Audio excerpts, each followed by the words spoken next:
They told me it was a after the whistle dead ball foul.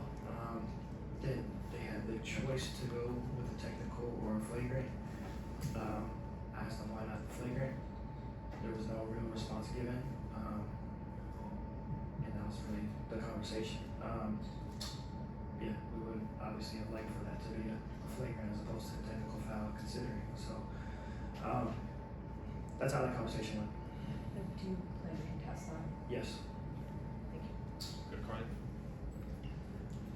Coach, you guys scored 20 plus points off of their turnovers, kind of flipped from what we've seen all season. How did it feel to see your team get stops and not only get those stops, but create offense off of those stops as well, including transitionally? Yeah, it was great. I think we've actually been playing pretty well over the last several games. Obviously, we haven't pulled out a couple of wins, but I thought we've been playing hard and pretty locked in. Today, I think, was one of our better games of the entire season in terms of start to finish, how committed we were on both ends of the floor, how intentional we were with our communication. I think that our ability to be on the other side of it and to create turnovers and capitalize on them at the offensive end, but also I think today we did a really good job defending. So yeah, it was a great effort all around today. Brian. You guys started out the game. Camilla had a 6-0 run, just a personal run.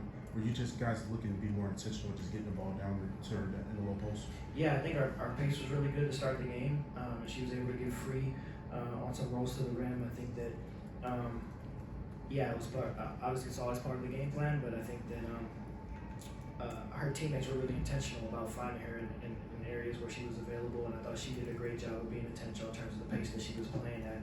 Because when she does, at her size, she's a really tough cover, and so we were able to take advantage of that early.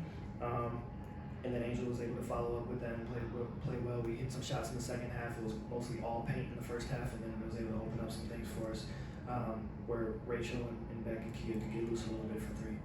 And I just had a quick follow-up on Mick. I noticed just her being a really good initiator for you guys offensively tonight. It obviously opened up some things for Rachel. Just what did you like there from just McKill?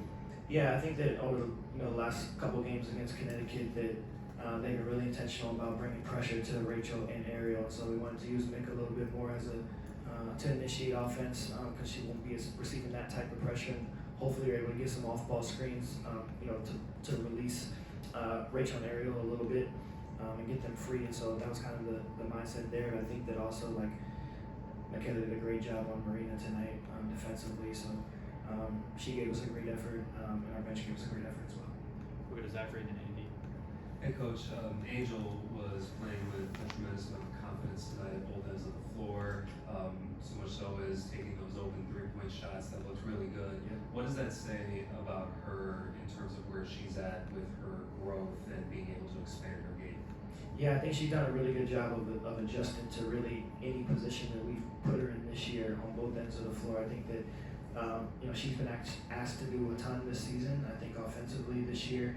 And tonight, she was in the same positions that you've seen her all year, whether it's been initiating offense or handling in ball screens or setting off ball screens, diving to the rim. Like she's been all over the place, and she was all over the place today in a good way. And she was active defensively. We had her in a ton of switches at times, had her in coverage at times. So she did whatever was asked of her today, and gave a really good effort and performance.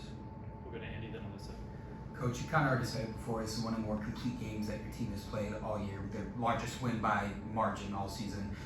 Is it almost bittersweet that it's happening as you're out of the playoff race, or do you kind of view it more so as, this is what Chicago is capable of going into next year, this is what we can do?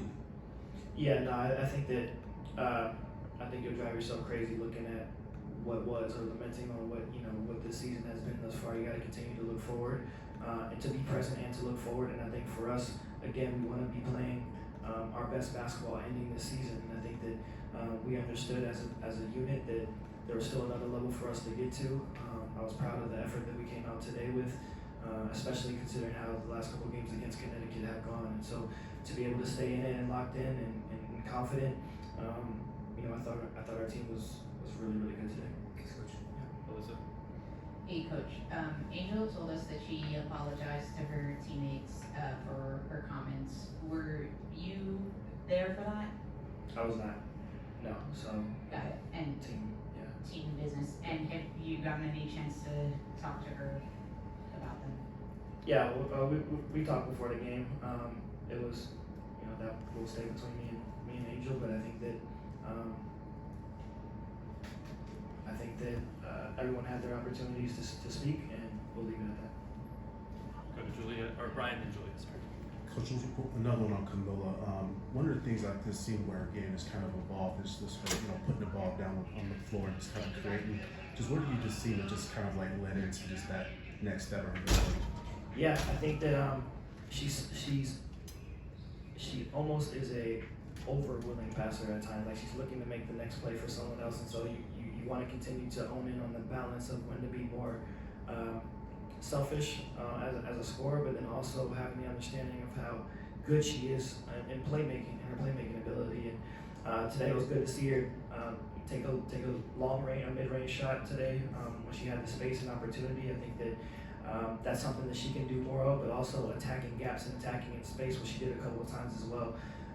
Because she puts so much pressure on the rim, and she's a capable finisher in there to be able to finish through contact. She's a tough cover with the speed that she has and the agility she has. And then again, the best part of her game is her vision and her passing ability. So her being able to draw defenses and still find open shooters is another level that she can continue to get to. Go to Julia. Tyler, building off of Alyssa's question, what's kind of your perspective on the idea of Angel maybe feeling that she would like to be coached harder or would like to see the team coach harder? And you guys had conversations about that in the past? I think that I think that everyone is entitled to feel how they feel. I think for me, I think the most important thing is staying authentic and genuine to who I am, and have that translate in whatever way it translates. But I think that the overarching theme is that none of us are happy with where we're at in terms of what our record has been, and so that's the core of where frustration is, organizationally, organization wide. And so for us, we gotta continue to finish this season strong. We let the off season handle itself how it may. So we can continue to lay the foundation moving forward in a way where this season is beyond this in terms of from a wins and losses standpoint, and so we continue to take that next step.